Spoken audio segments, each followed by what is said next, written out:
Pufferfish challenge.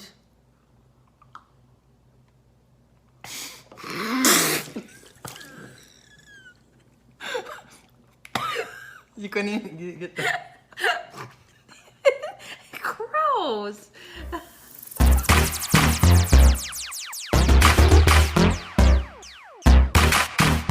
Hi, welcome back to Shrink Wrapped.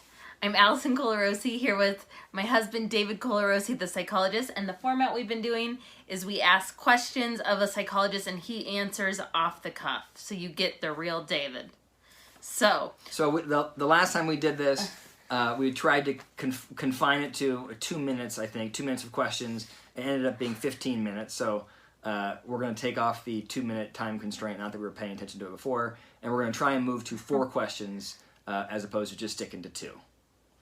Anything else that we missed?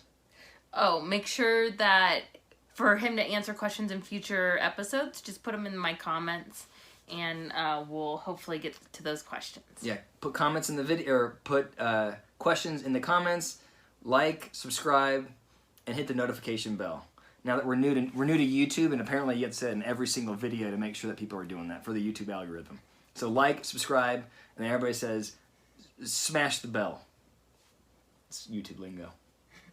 Okay, so the first question comes from me because this is my biggest fear in a relationship, and I hear it from lots of my friends and other people, customers, and my question is, how do you keep a relationship when you have kids from becoming transactional? I guess a marriage, I should say.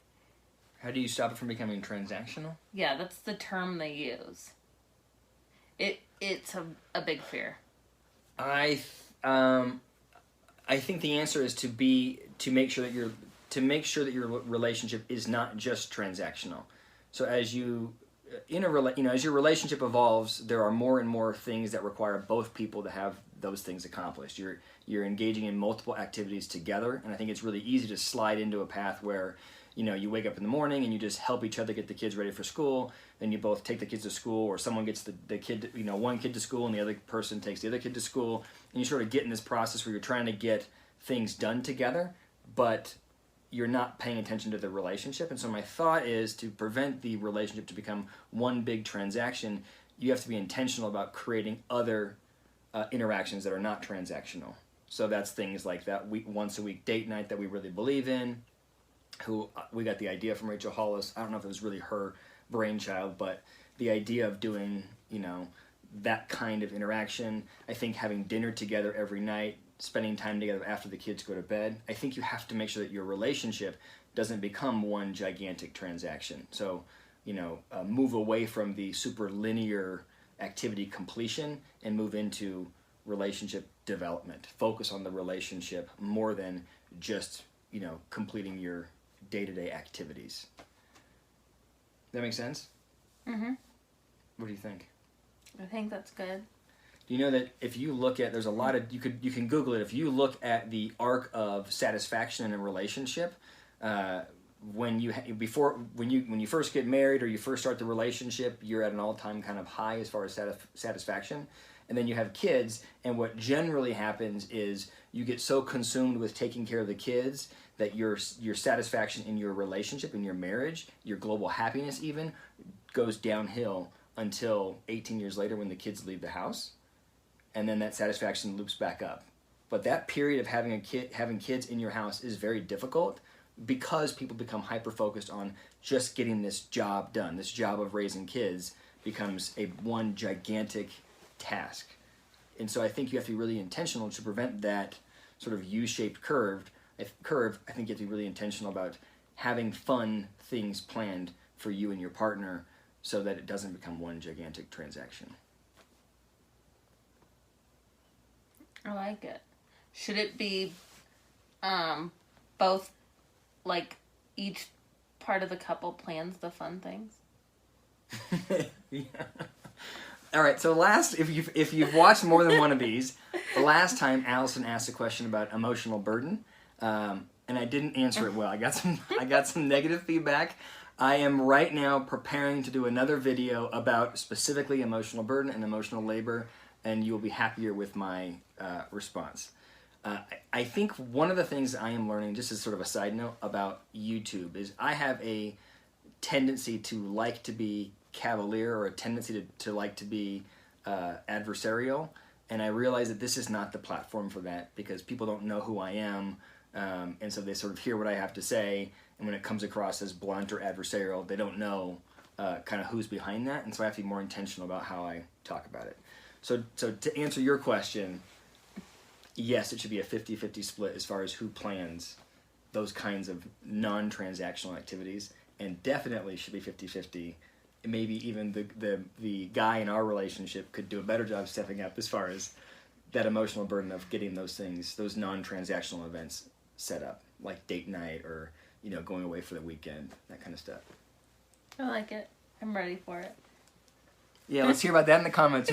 The comments better be better this time. I got yelled at. Okay, so this actually came from a comment in from your last one, and I can't remember who asked it, but she wants to know if it's healthy to have like an idolization of people like Rachel Hollis or other motivational speakers or books in your life.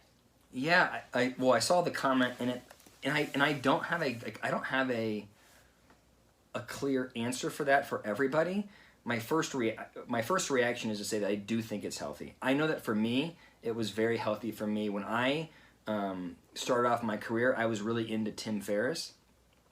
When I read Tim Ferriss's stuff now, I'm less inspired by it. But at the time, at that period of my life, it really changed the way I thought about work, about my relationships, about myself, the extent to which I could push myself to learn and to grow.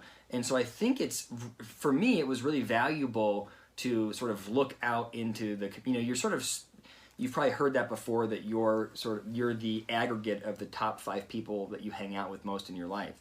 And it can be difficult, especially, depending on where you grew up or what kind of family you grew up in. It can be difficult to have 5 really strong people in your life. And so I think when that's the case, it's your job to figure out who those people can be via books or podcasts, or TV shows, or whatever, YouTube channels. Figure out who those people are and listen to them, because it helps you sort of craft the life that you want. And so in that way, I think it's really positive. I think it can be negative if you are idolizing someone to the point that you're not being realistic about who you are and about who they are. So I think there is a line where it can be sort of over the top, and now it's no longer beneficial, and it becomes a sort of a meshed relationship, and we would think about that from a psychological term of you're no longer able to differentiate yourself and separate yourself from them. You really put them on a pedestal, and they can do no wrong, and if things don't go well for them, it really hurts you, and I think at that point, it becomes less healthy. Nice. Well, what do you think? Because I think that question came in reference to people reeling at Rachel Hollis's relationship falling apart, and how that felt. It was emotionally. It was distressful, or I think it continues to be distressful for people that followed her so closely. Yeah, it was definitely distressful for me, as you guys all know. But I think it's because of the things that you addressed in other podcasts, like the idea that her relationship, when it looks so great, and like we're following these things and setting our intentions to be an exceptional wife and exceptional, and then hers just like all of a sudden fell apart. But you addressed that, so yeah. Yeah. Yeah, it felt like she had lied. It was less about her. I think it was less about her relationship falling apart and more about her saying, "Look at this perfect relationship, and follow me, and I'll model it for you." And then you find out that it wasn't perfect, and so you're like, "Well, what was I modeling?" Well, yeah. Well, and she was like, "We're falling in love with each other more and more during this quarantine," and I was like, "Really?" Because I'm sick of David. What was the last? We make it on the regs. I loves, or whatever they're saying. It's like, you do? You see him like every single minute of every day. Yeah. But I do like the point that you make about, and I don't think the reason I'm bringing it up is because I don't think you addressed it, but the point where if you don't feel like you have the, 5 strong people in your life, it's more about upping your game, because if you have people that are not as, if you want to be like, say, better athletically or fit, you want to be fitter, then you should always hang out with people that are fitter than you, because they will up your game. Or people that are, you know, higher in their careers or more creative, because it will just up your game. And so I love that point. Yeah, and now I'm just thinking about what I had said before. I had talked about how I initially found Tim Ferriss was so impactful for me, and now I don't follow him as closely, and it's less impactful. That's not because he's done anything wrong, but I think it's because my life has evolved to a place where his teachings about being entrepreneurial and pushing yourself, I feel like I have that. I'm more intentional about that than I was. So what he was offering me, I don't need as much anymore, and so now the responsibility is on me to sort of figure out, well, who are those people now that I can follow? So, for example, Jordan Peterson is someone who I really admire and want to follow and pay more attention to now, as my life evolves. I think that's your responsibility, is to be constantly paying attention to who's going to guide you and who can you look to and learn from moving forward. Yeah. Okay, this was another question from the comments, and it's about gossip in general, and I thought we could pair it off to how it can negatively impact gossip in the workplace and gossip in your life, and how it can negatively impact, or how it impacts. I don't understand. I still don't understand the question. How does gossip impact people? Like, talk about good. What do you mean? But like, can you talk about gossip? I mean, I think so. I like to gossip. I mean, I think first of all, I like to gossip. Yeah, I don't. Okay, so the gossip is not good. The reason why it's not good for a lot of reasons. So I work as an executive coach, business consultant. And a big part of what we do, what I do, is conflict resolutions in a business environment. And one of the most caustic things in a work environment is gossip.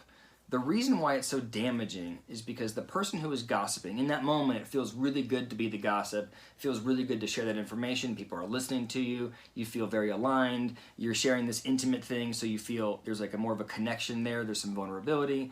But the reality is that the second you stop gossiping, the people you just gossiped to now know that you're willing to gossip. And so you undermine your whole brand within that organization, within that sphere. And so what I think what happens is you end up damaging not only the relationship with the person you're gossiping about, but you're damaging the relationship with the person you just gossiped to. So I think it really destroys relationships. And so when I'll go in from a consulting standpoint and interact with people, you can quickly see how all of these relationships have been severed. There's these cliques that are created instantly, and it's very, very damaging to a work environment, to a friend group. So I think, is that what you mean? Yeah. I'm like, that you mean? Moving on, then I have one more thought, though, which is it is adaptive. There is a reason why you gossip. There's a book, Sapiens, and I'm going to butcher we will put the author's name in the description below. But the book Sapiens talks a lot about how gossiping evolved, and it was very adaptive originally. The reason why you gossip is to figure out what's happening with the people around you, and the better you can gossip, the more you can learn. It's a way of creating this kind of a social and emotional intelligence. You know what's happening around you if you have a group of people that are really gossiping. If the goal is to create a very small, close-knit group. But if you go into a work environment or a friend group in modern society, you don't have that close-knit group that you can gossip within and keep it safe, right? You're interacting with new people, you have different relationships, so it doesn't serve the same purpose, and now it's very maladaptive. That's a good answer. Okay, the last question comes again from me, because I've been struggling with it today. Hypocrisy. So right now we're in like the scary time of COVID, and everyone's judging everybody, like wear a mask, not wear a mask, what's going on the news. And I just I'm curious why, and I think this would go back to some of your assessments that you do, but why are people so hypocritical? Sorry, this phone's... Why are people so hypocritical? Right now. Is this a hard question? That is a hard question. Why are people so hypocritical Do you, right now? and is it just me that feels like it? I feel like you recognize more you're more attuned to the hypocrisy. I think you're more socially aware than I am. Like, I think I sort of move through the world and don't notice when people are acting in a way that's incongruent. So it probably bothers me less. I think that people are hypocrites. I feel like I'm trying to make up an answer here on the spot because I don't have a good answer for why people are hypocrites. What I would say is I think people don't like to change. I think it feels good to be right about things, and so especially in, right now when you're going through this sort of the racial tension, the social justice issues, you're dealing with coronavirus, now there's another an additional wave of it. People have a lot of instability at work. Everything is chaotic, and people just want stability.